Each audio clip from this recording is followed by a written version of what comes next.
नमस्कार, स्वागत है आपका न्यूज 69 में। मैं हूं आपके साथ अंकिता और बढ़ते हैं इस वक्त की बड़ी खबर की ओर। जबलपुर कलेक्टर दीपक सक्सेना ने आज धान उपार्जन को लेकर संबंधित अधिकारियों की बैठक ली। उन्होंने कहा कि समर्थन मूल्य पर धान खरीदे किसानों को किसी प्रकार की असुविधा न हो। साथ ही कहा कि उपार्जन केंद्रों पर सभी सुविधाएं सुनिश्चित की जाए। उन्होंने कहा कि वेयर हाउस का भी किसान से उपार्जन करने की प्रक्रिया से कोई सीधा संबंध नहीं है।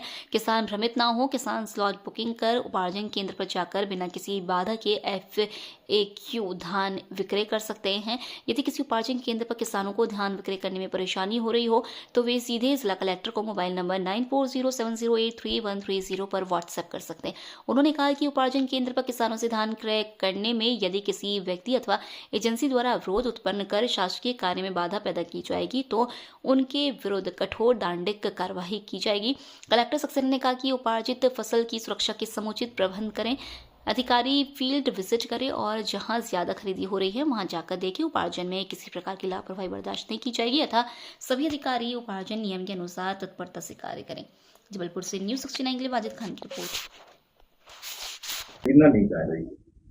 नहीं, ऐसा नहीं है, ऐसा बिल्कुल नहीं है। धान खरीदी में भी सरकार की वही प्राथमिकता है जो पहले थी।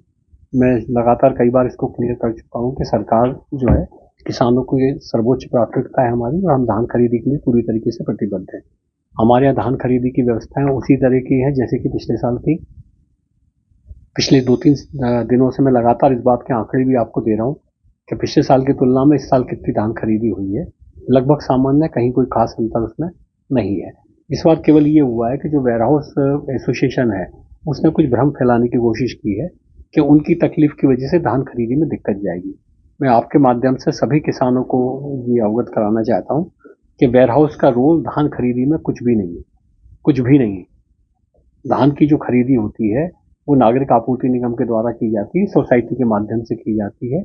केवल हम सुविधा के लिए कि जो खरीदी हुई धान है उसका हम भंडारण करते हैं वेयर हाउस में। तो हम एक सुविधा की दृष्टि से ये करते हैं कि वेयर हाउस के परिसर में ही खरीदना चालू कर देते हैं ताकि हमको भंडारण करने में परिवहन का खर्चा नहीं करना पड़े। केवल इतना भर रोल है उनका।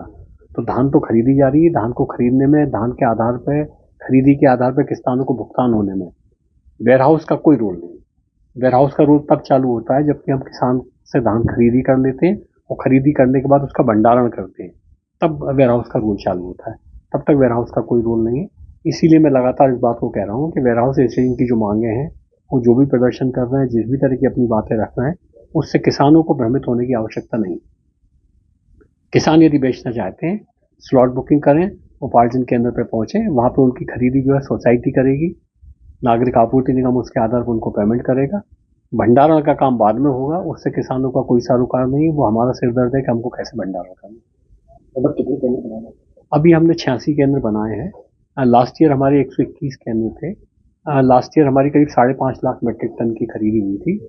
इस साल जो रकबा है, जो रजिस्टर्ड हुआ है, उसके आधार पर लगभग 3.5 लाख मीट्रिक टन की खरीदी का अनुमान है। उसके हिसाब से हमारे 86 केंद्र पर्याप्त है।